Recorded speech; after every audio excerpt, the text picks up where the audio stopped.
কিশোরী, তরুণ তরুণী, ছাত্রছাত্রী, বয়স্ক, বৃদ্ধ, পুরুষ, মহিলা সবাইকে সালাম জানাচ্ছি। আসসালামু আলাইকুম। শুরুতেই স্মরণ করছি মুক্তিযুদ্ধের লাখো লাখো শহীদ এবং গত জুলাই আগস্ট মাসে ফ্যাসিবাদের বিরুদ্ধে ছাত্র শ্রমিক জনতার অভ্যুত্থানে নিহত সকল শহীদকে। সবাইকে জানাচ্ছি আমার সশ্রদ্ধ সালাম ও গভীর শ্রদ্ধা। আরও স্মরণ করছি তাদের ফ্যাসিবাদী শক্তির বিরুদ্ধে লড়াই করে যারা আহত হয়েছে, পঙ্গুত্ব বরণ করেছে, চোখের দৃষ্টি হারিয়েছে, যারা 9 দফা নিয়ে দাঁড়িয়েছে, যারা 1 দফা নিয়ে দাঁড়িয়েছে, যারা দেশকে এক হিংস্র স্বৈরাচারের হাত থেকে বাঁচিয়ে। ছাত্র শ্রমিক জনতার অভূতপূর্ব গণ অভ্যুত্থানের পর ফ্যাসিস্ট সরকার প্রধান পালিয়ে গেলে দেশ সরকার শূন্য হয় সাময়িকভাবে। পুলিশ প্রশাসন এ সময় সম্পূর্ণ নিষ্ক্রিয় হয়ে পড়লে উদ্বেগজনক এক পরিস্থিতির সৃষ্টি হয়। স্বৈরশাসনে বিপর্যস্ত এই দেশকে আমাদের সবাইকে মিলে পুনর্গঠন করতে হচ্ছে। জুলাই আগস্ট বিপ্লবের পর আমরা এমন একটি দেশ হাতে পেয়েছি যার সর্বত্র ছিল বিশৃঙ্খলা। স্বৈরশাসন টিকিয়ে রাখতে আইন শৃঙ্খলা বাহিনীকে জনগণের মুখোমুখি দাঁড় করিয়ে দেওয়া হয়েছিল। বিপ্লব চলাকালে প্রায় 1,500 ছাত্র শ্রমিক জনতার শহীদী মৃত্যু হয়। আমাদের সরকার প্রতিটি মৃত্যুর তথ্য অত্যন্ত যত্নের সাথে জোগাড় করছে। এই বিপ্লবে আহত হয়েছে 19,931 জন। আহতদের জন্য ঢাকার 13টি হাসপাতাল সহ বিভিন্ন বিশেষায়িত হাসপাতালে চিকিৎসার ব্যবস্থা করা হয়েছে। প্রতিদিনই তালিকায় আরও নতুন নতুন শহীদের তথ্য যোগ হচ্ছে, যারা স্বৈরাচারের আক্রোশের শিকার হয়ে এই পৃথিবী ছেড়ে চলে গেছেন। প্রতিটি হত্যার বিচার আমরা করবই। জুলাই আগস্ট হত্যাকাণ্ডের বিচারের যে উদ্যোগ আমরা নিয়েছি তার কাজও বেশ ভালোভাবে এগিয়ে যাচ্ছে। প্রথিত স্বৈরাচার শেখ হাসিনাকেও আমরা ভারতের কাছ থেকে ফেরত চাইব। কেবল জুলাই আগস্ট হত্যাকাণ্ডই নয়, আমরা গত 15 বছরে সব অপকর্মের বিচার করব। অসংখ্য মানুষ গুম হয়েছে, খুন হয়েছে। এই সময় আমরা গুমের তদন্তে একটা কমিশন গঠন করেছি। কমিশন প্রধান আমাকে জানিয়েছেন অক্টোবর পর্যন্ত তারা 1600 গুমের তথ্য পেয়েছেন। তাদের ধারণা এই সংখ্যা 3,500 ছাড়িয়ে যাবে। অনেকেই কমিশনের কাছে গুমের অভিযোগ করতে ভয় পাচ্ছেন, এই ভেবে যে অভিযুক্ত ব্যক্তিদের দ্বারা তারা আবার আক্রান্ত হতে পারেন, ক্ষতিগ্রস্ত হতে পারেন। আমি আপনাদের আশ্বস্ত করতে চাই, আপনারা দ্বিধাহীন চিত্তে কমিশনকে আপনাদের অভিযোগ জানান। কারো সাধ্য নাই আপনাদের গায়ে আবার হাত দেয়। গুম কমিশনের সদস্যদের কাছে ভুক্তভোগীদের যে বিবরণ আমরা পেয়েছি তা অত্যন্ত মর্মান্তিক। জুলাই আগস্টের বিপ্লবের পর ছাত্রছাত্রীরা শহর বন্দরের দেয়ালে দেয়ালে তাদের মনের কথা লিখেছে। তাদেরও লিখে গেছেন তাদের কষ্টের মর্মস্পর্শী বিবরণ। তাদের এইসব কষ্টের কথা শুনে আমাদের হৃদয় কেঁপে উঠেছে। এসবের সঙ্গে জড়িতদের আমরা বিচারের কাঠগড়ায় দাঁড় করাবই। অভিযুক্ত যত শক্তিশালী হোক, যে বাহিনীরই হোক, তাকে ছাড় দেওয়ার কোনো সুযোগ নেই। কেবল দেশে নয়, গুম, খুন ও জুলাই আগস্ট গণহত্যার সাথে জড়িতদের আমরা আন্তর্জাতিক আদালতেও বিচারের উদ্যোগ নিয়েছি। ইন্টারন্যাশনাল ক্রিমিনাল কোর্টের প্রধান কৌঁসুলি করিম খানের সঙ্গে আমার এই ব্যাপারে ইতিমধ্যে কথা হয়েছে। আইনশৃঙ্খলা রক্ষাকারী বাহিনীগুলোর কোনো সদস্য কিংবা অন্য কেউ যাতে হত্যা, গুম সহ এই ধরনের কোনো অপরাধে জড়িয়ে পড়তে না পারে, এই জন্য আমরা গুম বিরোধী আন্তর্জাতিক সনদে স্বাক্ষর করেছি। আপনারা দেখেছেন জাতিসংঘের আন্তর্জাতিক মানবাধিকার বিষয়ক হাই কমিশনার ফলকার তুর্ক সম্প্রতি বাংলাদেশ সফর করেছেন। জাতিসংঘ জুলাই আগস্ট হত্যাকাণ্ডের তদন্তে, প্রিয় দেশবাসী, আমি আগেও জানিয়েছি, আবারও জানাচ্ছি, গণ অভ্যুত্থানে সকল শহীদদের পরিবারকে পুনর্বাসন করা হবে, একজনও বাদ যাবে না।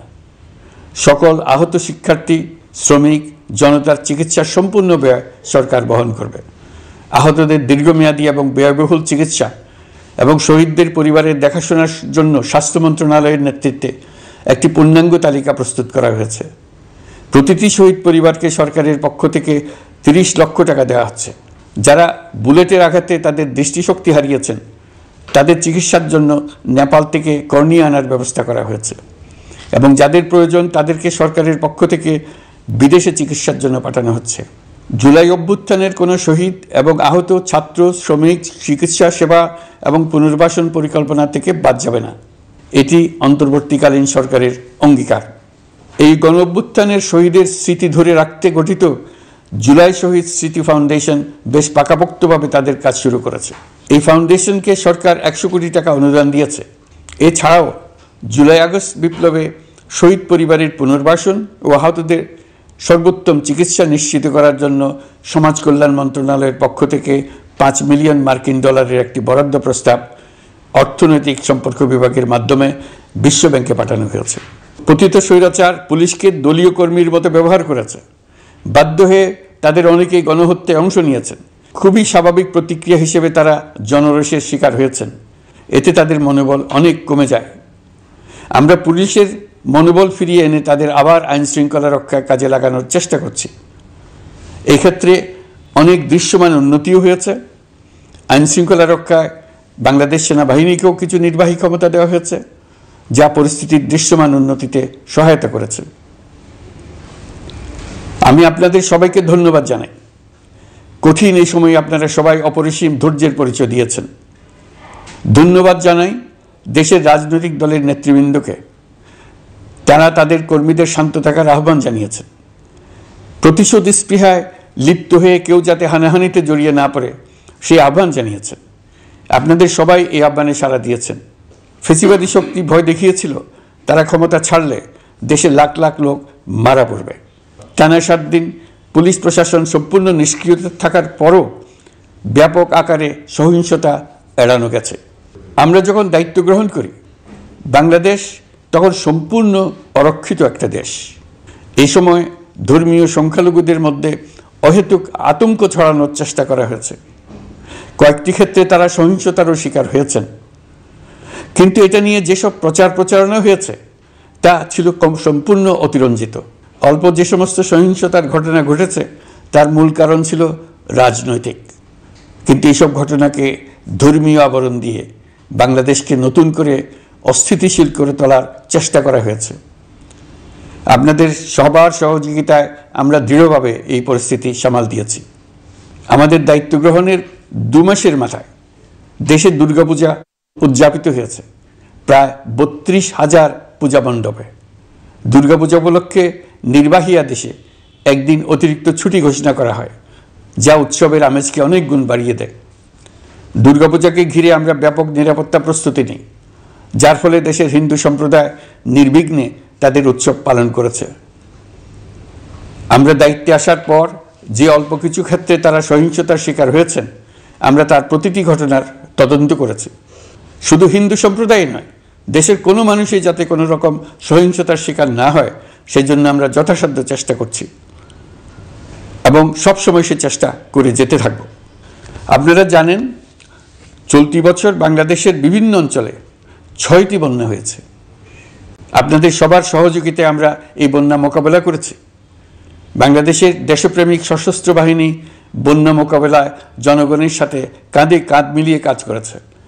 বন্যা মোকাবেলা ও বন্যা পরবর্তী পুনর্বাসনের লক্ষ্যে বিশ্বব্যাংকের $250 মিলিয়ন অনুদান এবং স্থানীয় অনুদানের মাধ্যমে 100 কোটি টাকারও বেশি অর্থ সংগ্রহ করা হয়েছে। বন্যার ফলে অনেক জায়গায় ফসলহানি হয়েছে, ব্যাহত হয়েছে পণ্য সরবরাহ শৃঙ্খল। বন্যা পরবর্তী সময়ে বাজারে শাকসবজি সহ নিত্য প্রয়োজনীয় পণ্যের দাম বেড়েছে, ফলে আপনাদের কষ্ট হয়েছে। নিত্যপণ্যের দাম সহনীয় পর্যায়ে রাখতে আমরা যথাসাধ্য চেষ্টা করছি। বাজারে ডিমের সরবরাহ বাড়ানোর জন্য আমরা 9.5 কোটি ডিম আমদানির অনুমতি দিয়েছি।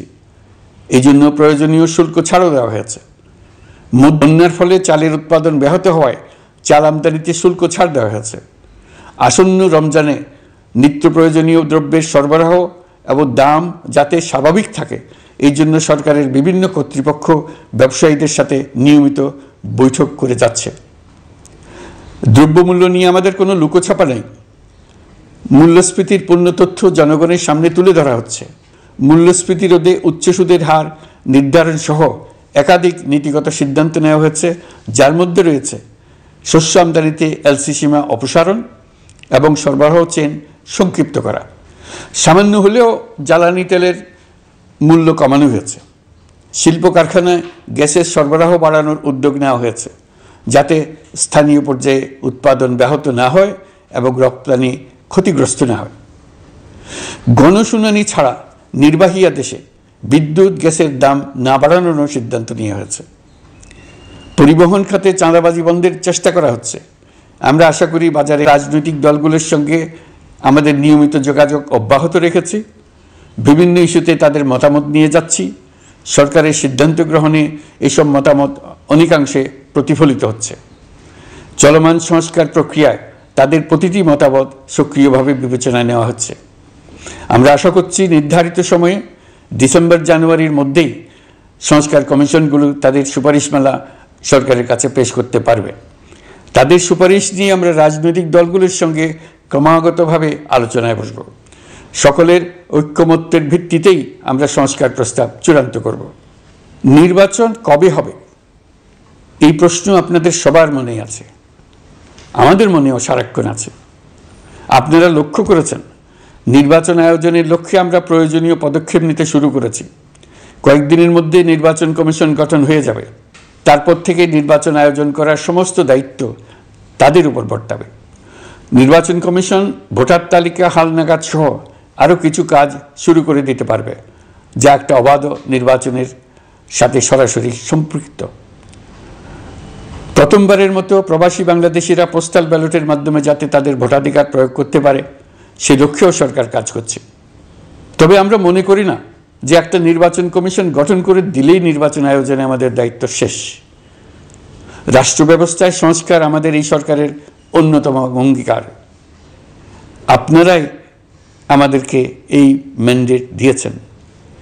যেই 6টি সংস্কার কমিশন আমরা শুরুতে গঠন করেছিলাম তারা ইতিমধ্যে তাদের কার্যক্রম অনেক দূর এগিয়ে নিয়েছে। বিভিন্ন গণমাধ্যমে আপনারা তাদের কার্যক্রমের আপডেটও দেখছেন। কয়েকটি সংস্কার কমিশন ডিজিটাল প্ল্যাটফর্ম গঠন করেছে।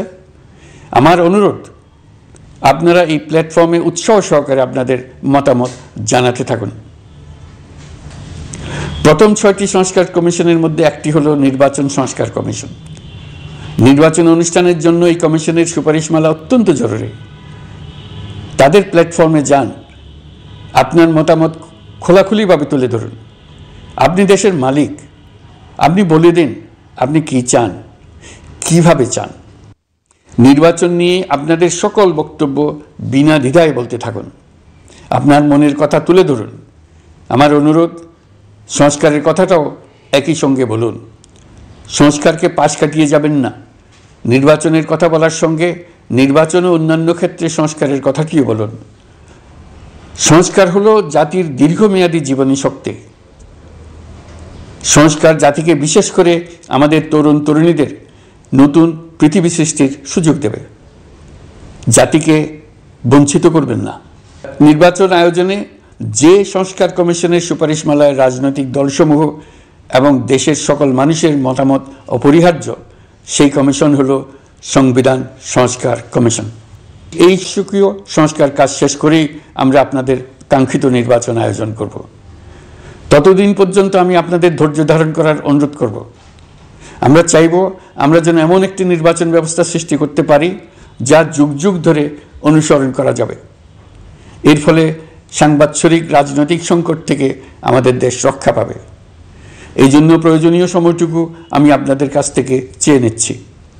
নির্বাচনী সংস্কারের সিদ্ধান্ত হয়ে গেলে খুব দ্রুত আপনারা নির্বাচনের রোডম্যাপও পেয়ে যাবেন। অন্তর্বর্তী সরকার সৃষ্টি হয়েছে রাজনীতিকে নীতির কাঠামোয় আনার জন্য এবং রাজনীতির জন্য নতুন পরিবেশ সৃষ্টির নিবিড় আকাঙ্ক্ষা থেকে। এই আকাঙ্ক্ষা পূরণ করা থেকে জাতিকে বঞ্চিত করবেন না। নির্বাচনের ট্রেন যাত্রা শুরু করেছে, এটা আর থামবে না। কিন্তু যেতে যেতে আমাদের অনেকগুলো কাজ সেরে ফেলতে হবে। এই ট্রেন শেষ আসবে সেটা নির্ভর করবে কত তাড়াতাড়ি আমরা তার জন্য রেল লাইনগুলো বসিয়ে দিতে পারি, আর তা হবে রাজনৈতিক দলসমূহের ঐক্যমত্যের মাধ্যমে। ইতিমধ্যে অন্যান্য সংস্কার কমিশনের সুপারিশমালা নিয়ে আলাপ চলতে থাকবে। নির্বাচন ছাড়াও আরও গুরুত্বপূর্ণ সংস্কার করার ব্যাপারে ঐক্যমত গঠনের জন্য অতিরিক্ত সময় প্রয়োজন হতে পারে। দেশবাসীর কাছে, বিশেষ করে রাজনৈতিক দলগুলির কাছে আমরা ক্রমাগতভাবে প্রশ্ন তুলতে থাকব, কী কী সংস্কার নির্বাচনের আগে আপনারা করে নিতে চান। নির্বাচনের আয়োজন চলাকালীন কিছু সংস্কার হতে পারে। সংস্কারের ব্যবসায়ী, শ্রমিক, কৃষক নির্বিশেষে সবার কাছে আহ্বান জানাচ্ছি। আশা করি আপনারা আমার এই আবেদন গ্রহণ করবেন। দেশে সংগঠিত অন্যান্য অপরাধের বিচার প্রক্রিয়া ত্বরান্বিত করার জন্য দেশের বিভিন্ন জেলায় সহস্রাধিক প্রসিকিউটর নিয়োগ দেওয়া হয়েছে। হাইকোর্টে ইতোমধ্যে নিয়োগ দেওয়া হয়েছে 23 জন নতুন বিচারক। বিচার বিভাগকে ঘুষ ও দুর্নীতিমুক্ত করার জন্য সম্ভব সব ধরনের চেষ্টাই করা হচ্ছে। বিচারপতিদের নিয়মতান্ত্রিক উপায়ে শাস্তিমূলক ব্যবস্থা গ্রহণের জন্য সুপ্রিম জুডিশিয়াল কাউন্সিল পুনর্বহাল করা হয়েছে। শুধু বিচার বিভাগই নয়, সর্বগ্রাসী দুর্নীতির হাত থেকে দেশের সব খাতকেই রক্ষা করতে আমরা সচেষ্ট হয়েছি। দুর্নীতি দমন কমিশন পুনর্গঠনের কাজ প্রায় শেষ পর্যায়ে। দুর্নীতি ও অর্থ পাচারে অভিযুক্ত প্রভাবশালী 150 ব্যক্তির তালিকা তৈরি এবং 79 জনের বিরুদ্ধে অনুসন্ধান শুরু হয়েছে। 15% হারে আয়কর পরিশোধ করে অপ্রদর্শিত পরিসম্পদ অর্থাৎ কালো টাকা সাদা করার বিধান বাতিল করা হয়েছে। সরকারি কার্যক্রমকে গতিশীল করতে বিভিন্ন পর্যায়ের 19,084 জন কর্মকর্তা কর্মচারীকে পদোন্নতি, 13,429 জনকে বদলি এবং 12,636 জনের বিরুদ্ধে শাস্তিমূলক ব্যবস্থা গ্রহণ করা হয়েছে। গুরুত্বপূর্ণ নীতি নির্ধারণী সিদ্ধান্ত গ্রহণ করা হয়েছে। ছাত্রছাত্রীদের দাবি মেনে ইতিমধ্যে সরকারি চাকরির বয়সসীমা 32-এ উন্নীত করা হয়েছে। আমরা জানি আমাদের কাছে আপনাদের আরও অনেক দাবি দেওয়া আছে। দীর্ঘদিনের অপশাসন, অত্যাচার, অনাচারের ফলে আপনাদের মনে অনেক ক্ষোভ পঞ্জীভূত হয়েছে। দেশে বাক স্বাধীনতা না থাকায় আমরা কেউ আমাদের মতামত, দাবি দেওয়া প্রকাশ করতে পারিনি। আমরা আপনাদের প্রতিটি দাবির প্রতি সহানুভূতিশীল। আমরা ধৈর্য সহকারে আপনাদের কথা শুনতে চাই, কিন্তু সেজন্য আপনারা সড়ক অবরোধ করে জনদুর্ভোগ সৃষ্টি করলে আমাদের সকলেরই অসুবিধা হয়। আমাদের একান্ত অনুরোধ, আপনারা নির্দিষ্ট চ্যানেল মেনটেন করে আপনাদের দাবি দেওয়া পেশ করবেন। আমাদের বৃহৎ রপ্তানি পণ্য গার্মেন্টস শিল্পে গত কিছুদিন ব্যাপক অস্থিরতা বিরাজ করছে। ফ্যাসিস্ট সরকারের সুবিধাভোগী বেশ কিছু গার্মেন্টস মালিক পালিয়ে যাওয়ায় শ্রমিকদের বেতন ভাতা নিয়ে অনিশ্চয়তা তৈরি হয়েছে ছিল। শ্রমিকরা তাদের দীর্ঘদিনের বঞ্চনার প্রতিবাদ জানাতে এবং অনিশ্চয়তা থেকে মুক্তি পেতে রাস্তায় নেমে আসে। আমরা তাদের কথা শুনেছি, তাদের আলোচনার টেবিলে নিয়ে আসতে পেরেছি। আমরা অত্যন্ত আনন্দিত যে মালিক শ্রমিকের মধ্যে 18 দফার একটা ব্যাপক ভিত্তিক চুক্তি স্বাক্ষরিত হয়েছে।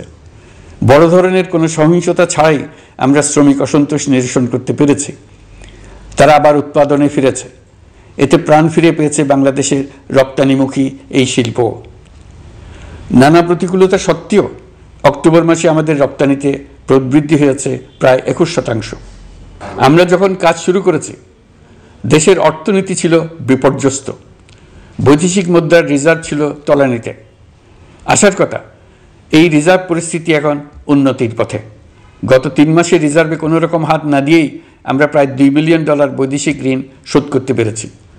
জ্বালানি তেল আমদানিতে পুঞ্জীভূত বকেয়ার পরিমাণ $478 মিলিয়ন হতে কমিয়ে $160 মিলিয়ন আনতে পেরেছি।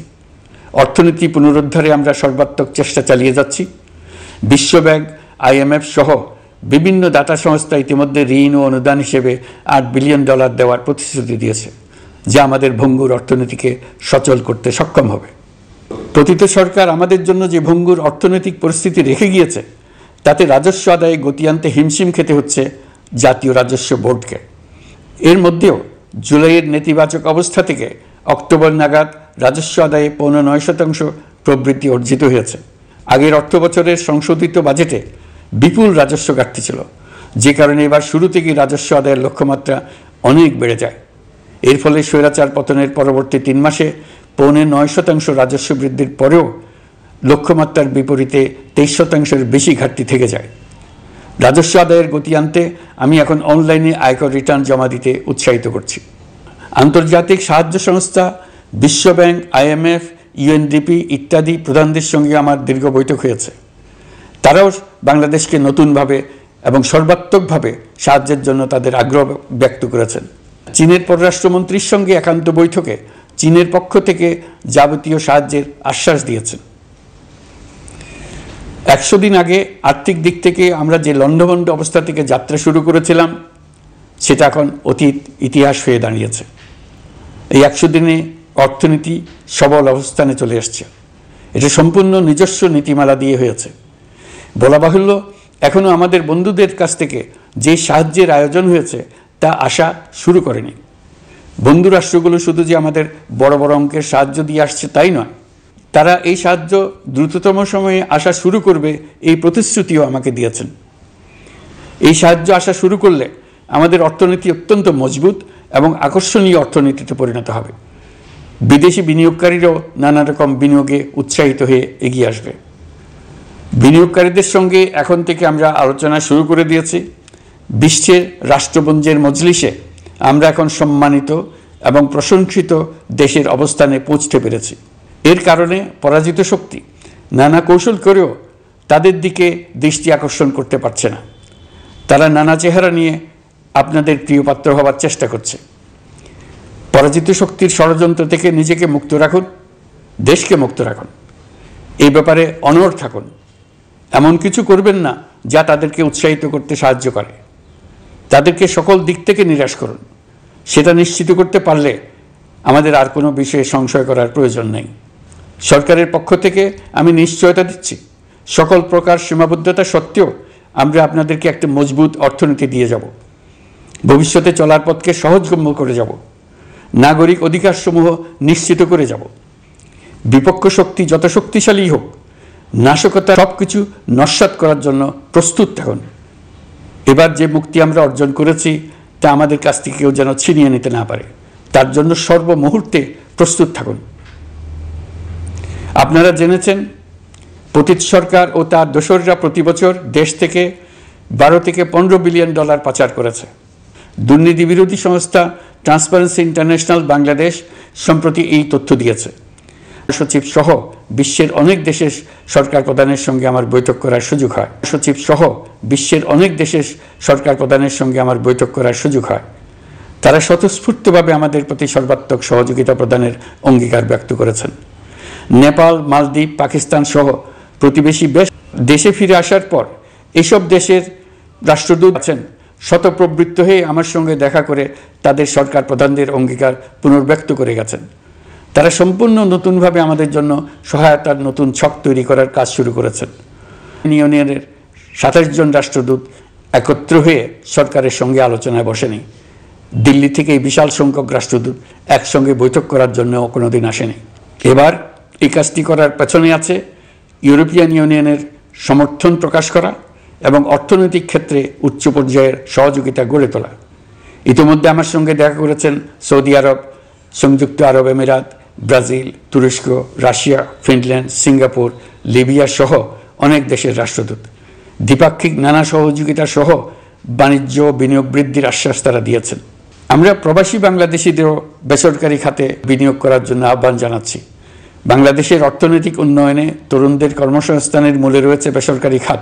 আমাদের বিনিয়োগ বোর্ডের নির্বাহী চেয়ারম্যান 2 শতাধিক বেসরকারি প্রতিষ্ঠানের প্রধান নির্বাহী, উদ্যোক্তা ও বিনিয়োগকারীর সঙ্গে পৃথক পৃথকভাবে বৈঠক করেছেন। নীতির ধারাবাহিকতার অভাব, সরকারি বেসরকারি পর্যায়ে মত বিনিময়ের অভাব, সরকারি অফিসের জটিল প্রক্রিয়া এবং সর্বোপরি দুর্নীতি বিদ্যমান বিনিয়োগকারীদের সমস্যায় ফেলেছে। বিনিয়োগকারীদের উদ্বেগ নিরসনে আমরা অনেকগুলো কাজ করেছি।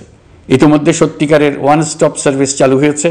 বিনিয়োগ সংক্রান্ত চ্যালেঞ্জ সমাধানে আন্তঃমন্ত্রণালয় কমিটি গঠন করা হয়েছে। বেসরকারি খাতের উপদেষ্টা কাউন্সিল ও ডিজিটালাইজেশনের মাধ্যমে সরকারি অফিসে না এসে প্রয়োজনীয় কর্মসম্পাদনের পদক্ষেপ নেওয়া হয়েছে।